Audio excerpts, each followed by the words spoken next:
Thank you, Mr. Chairman. Thank you for holding this hearing to consider the federal role in scientific research and development and how best to capitalize on federal investments. I join you in welcoming our witnesses to today's hearing, which presents us with a good opportunity to discuss the impact of the United States R&D enterprise on our economy and our society overall. Among individual countries, the United States is by far the largest investor in public and private R&D, comprising 30% of the global research and development total. Past and current budget realities, however, underscore the importance of maximizing our federal investments so that we can get the biggest bang for our buck, and should encourage an examination of ways to leverage even more private sector resources to expand the reach of our R&D. The America Competes Acts of 2007 and 2010 were designed to set our science and technology R&D priorities and served as the authorizing vehicles for the National Science Foundation and the National Institute of Standards and Technology under our committee's jurisdiction, as well as for the Department of Energy's Office of Science. I know you, Mr. Chairman, and former Ranking Member Kay Bailey Hutchison worked together on the America Competes Acts of 2007 and 2010, and I look forward to reviewing the legislation that you just put forward and that your staff is in the process of developing for discussion and evaluating opportunities for consensus as we go forward. At some level, there's broad bipartisan consensus that the federal government should play a significant role in promoting scientific research, especially basic research. As Dr. Cerf points out in his testimony, businesses can rarely support sustained, long-term, high-risk research in the same way the government can. This is especially true when the benefits, though potentially large, are diffuse. But once we get beyond the high-level agreement, the nuts and bolts of federal funding can get quite challenging. As our colleagues in the House Science Committee have noted, it is not hard to find examples of federally funded research that sound more like the pet projects of eccentric billionaires than matters worthy of limited taxpayer dollars. Plus, even when we accept the scientific merits of R&D, there's no shortage of worthwhile projects with more clear-cut ends that compete with basic research for funding. In this committee, we've heard previous testimony about the importance of funding research intended to stimulate advanced manufacturing, improve forensic science, and bolster cybersecurity. All of these are laudatory goals, but some may be achieved through means other than direct federal spending. For example, I introduced an amendment to the tax extenders legislation in May that would simplify and make permanent the R&D tax credit. This tax credit encourages businesses to continue investing in R&D and promotes jobs and manufacturing throughout the country.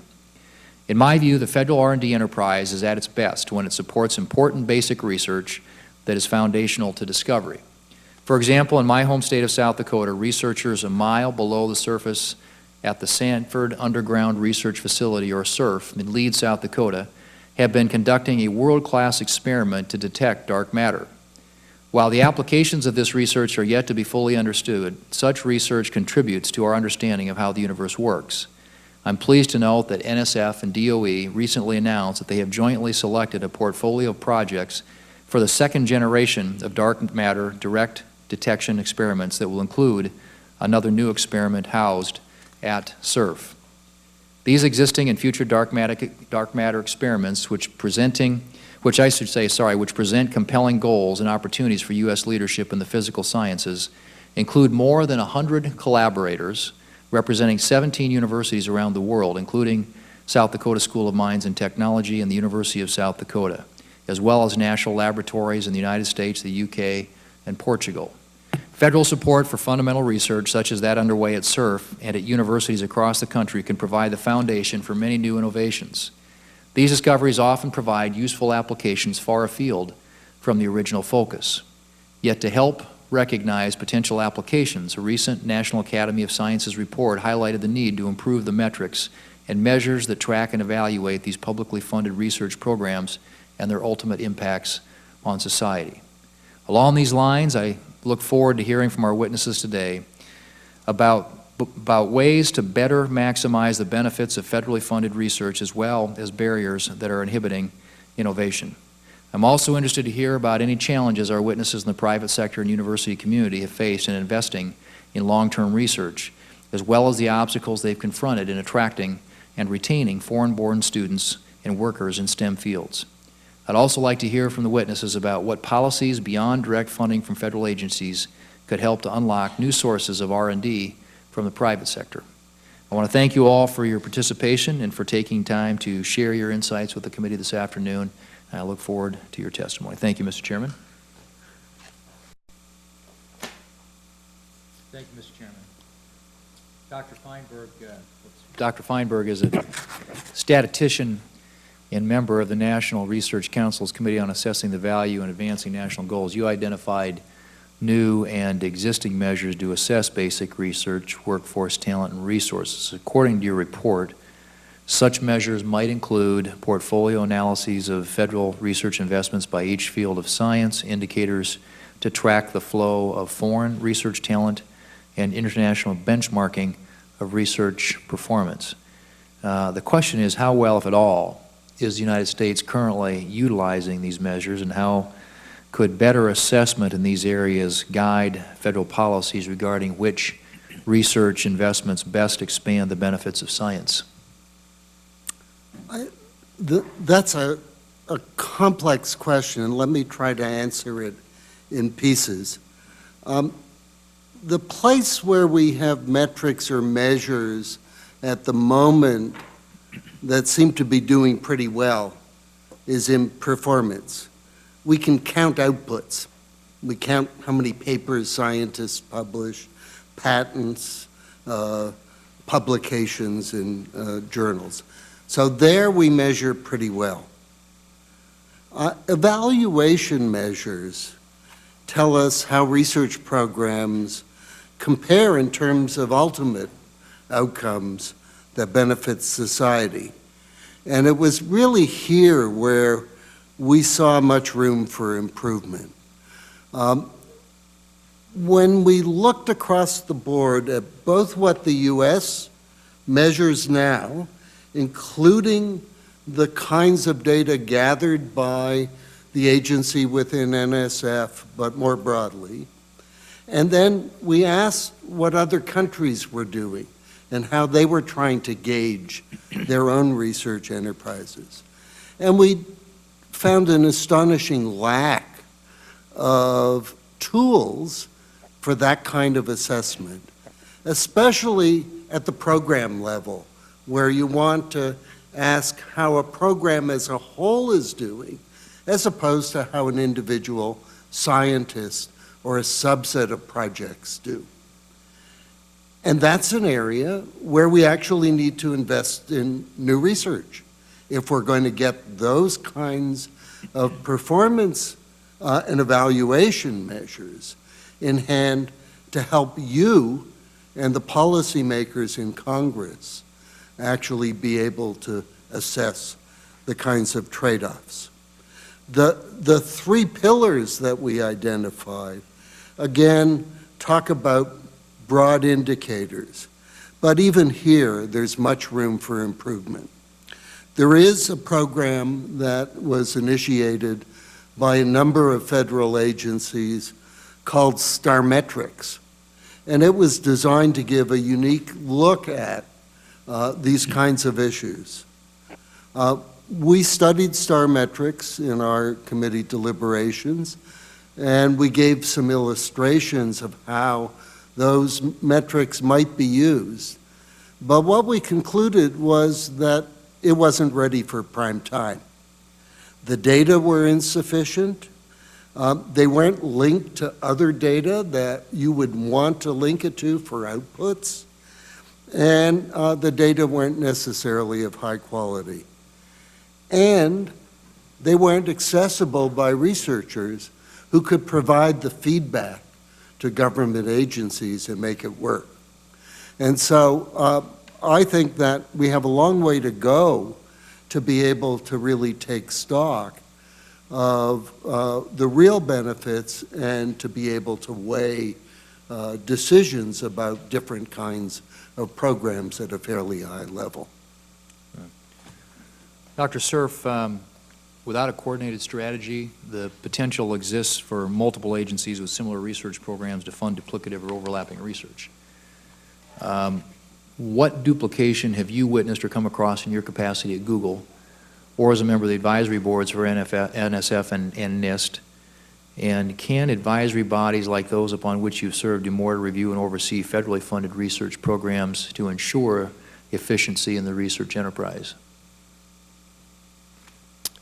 So this is a really interesting question, Senator, because efficiency is not always manifest in the research enterprise. In fact, I must say, although I don't depend upon them, accidents are sometimes the most important sources of surprising and successful research.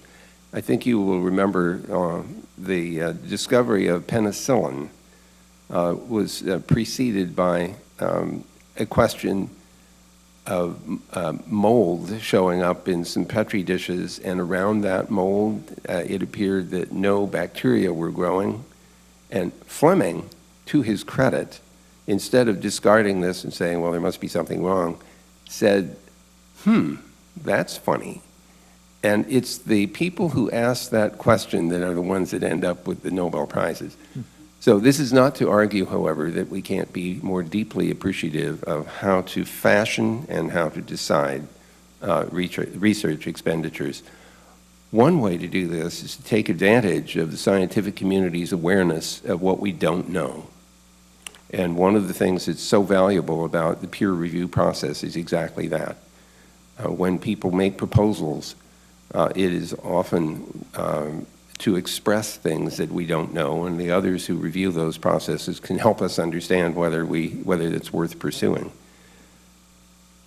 Nonetheless, I think I would like to aim my response partly at Dr. Feinberg's comments and ask a question about the way in which we evaluate research and its success. I've often wondered whether anyone has taken the time to look at a successful enterprise and ask the question, what led to that? What is the tree of research results and maybe application results that have led us to this particular outcome? And it's kind of like what happens if you're an academic, you teach students, and then some of them become academics, and they teach students, and then you have these academic grandchildren and great-grandchildren. I keep thinking that research results have this similar kind of character. Somebody gets a fundamental result, and the question is, how did we take advantage of that knowledge? So imagine lasers, and eventually ending up with optical communications and CDs and DVDs and so on. I don't know if anyone, let me ask you, am I allowed to ask the other guy's questions? Let me ask Dr. Feinberg, does anyone try to lay out the ancestry of these successful results? And if they don't, maybe we should, because it would give us some insight about how this actually works.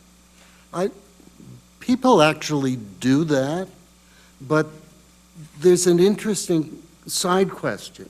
That is, that's a case study, and people do such case studies in universities today. The more interesting question is what would have happened if we hadn't funded the research program and it hadn't produced these outcomes. Where would American society be? Where would American industry be? And that counterfactual question is a much harder one to ask and answer, and it's one for which we have very poor tools to assess the outcome.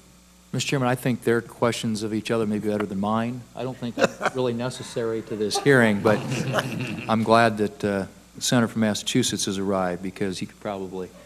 Let me just ask, because you mentioned Dr. Feinberg, and as the National Academy's report has identified, that the United States lacks an institutional capability for systematically evaluating the nation's research enterprise, assessing its performance, and developing some of these policy options for research. Isn't the White House Office of Science and Technology Policy well positioned to perform that role?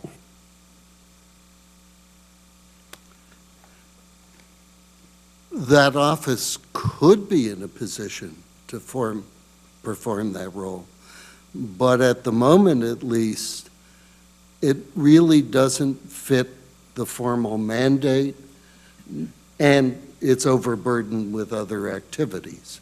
And so there needs to be an organization not unlike that, with the mandate to gather the data, to integrate across agencies and to look independently at that. That's clearly one place to place such capability. Do you think that shortcoming in any way creates an impediment to growth, to economic growth?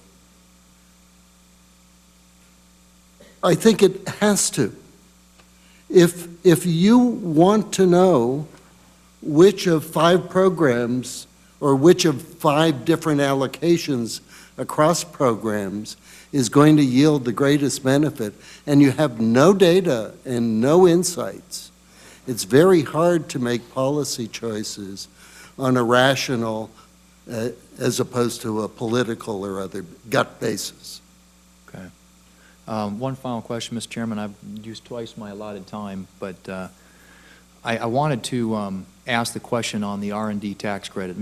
Dr. Lane, you had mentioned that, as I mentioned in my opening statement, you also highlighted, I think, that there are a lot of groups, including the Business Roundtable, that have suggested making that research credit permanent.